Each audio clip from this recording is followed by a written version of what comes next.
Assalamualaikum warahmatullahi wabarakatuh. Hamdan wa syukron lillah amma ba'du. Pemirsa, dukung terus channel Sunanul Huda TV dengan cara like, subscribe, dan share seluas-luasnya. Insyaallah bermanfaat dunia akhirat.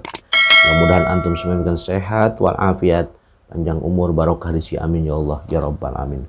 Seperti biasa, marilah kita membacakan salawat bil barokah. Mudah-mudahan kita, hajat kita dengan salawat kepada baginda Rasulullah SAW, terutama kita mendapatkan syafaat nanti di yaumil qiyamah, dan mudah-mudahan berkah salawat apa yang kita hajatkan dikabul oleh Allah Subhanahu wa taala.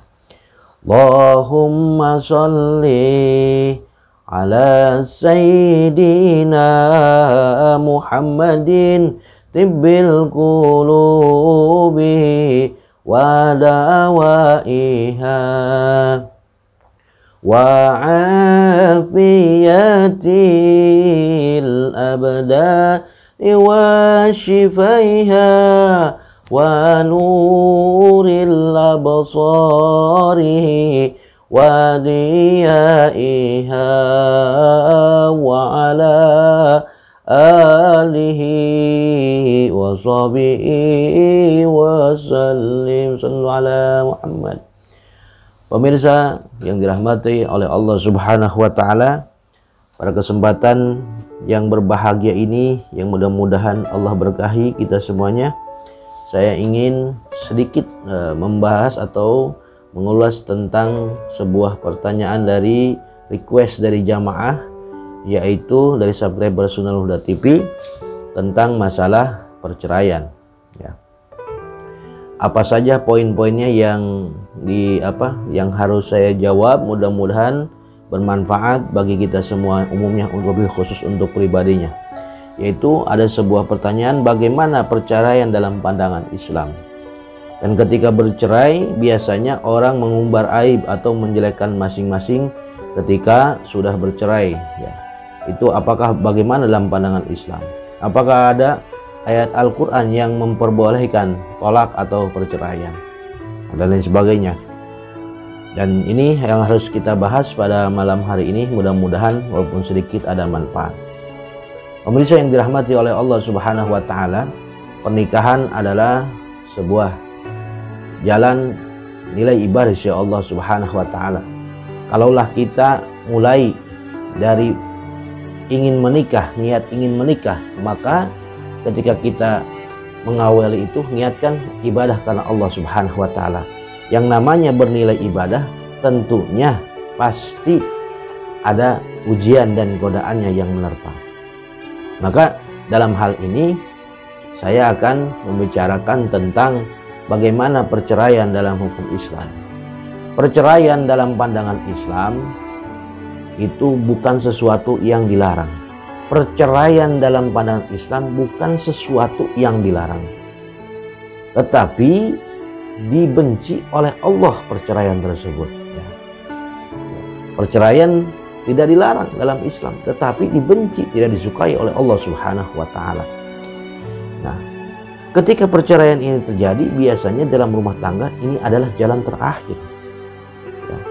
Jalan terakhir ketika sebuah sudah, ya, solusi ini tidak bisa, solusi ini tidak bisa, solusi ini tidak bisa, dan jalan terakhir adalah perceraian. Ya. Kalau masih pernikahan tersebut masih bisa diperbaiki, perbaikilah. Ya. Karena semuanya itu mendatangkan rahmat Allah Subhanahu wa taala. Tetapi ketika mempertahankan rumah tangga tersebut banyak kemadaratannya, ya, maka silahkan ambil yang terakhir, perceraian tadi. Tetapi ingat, Allah membenci yang namanya perceraian kalau memang itu banyak madaratnya. Nah, setelah biasanya orang bercerai ini harus tentunya mempunyai beberapa faktor, ya, beberapa penyebab. Ada yang masalah ekonomi, ada yang masalah orang kedua, orang ketiga, ya, dan lain sebagainya, atau kurang saling pengertian dalam rumah tangganya. Kalau hal-hal tersebut bisa diperbaiki, maka perbaikilah. Masalah ekonomi, memang kalau ekonomi ini kita jangan takut, Allah berikan rezeki, mintalah kepada Allah. Keharmonisan harus masalah keharmonisian pengertian, harus tahu hak kewajiban suami dan istri. Insya Allah kalau dilaksanakan akan harmonis. Dan sebagainya. Kalau hal tersebut memang sudah tidak bisa dijalankan lagi, silahkan ambil keputusan dengan jalan musyawarah. Apakah boleh dalam perceraian ini? Ayat Quran menjelaskan yang namanya perceraian itu sama dengan juga dengan namanya tolak, talak kalau bahasa Indonesia talak, tapi dalam bahasa Arab tolak. Dalam ayat Al-Quran surat Al-Baqarah 229 dijelaskan, Bismillahirrahmanirrahim, at-talaqu marratani fa imsakun bima'rufin aw tasrihun bi ihsan. Ini tentang tolak, tentang perceraian. Dalam Al-Quran surat Al-Baqarah ayat 229, tolak yang dapat dirujuk 2 kali, setelah itu boleh dirujuk lagi dengan cara yang ma'ruf atau menceraikan dengan cara yang baik.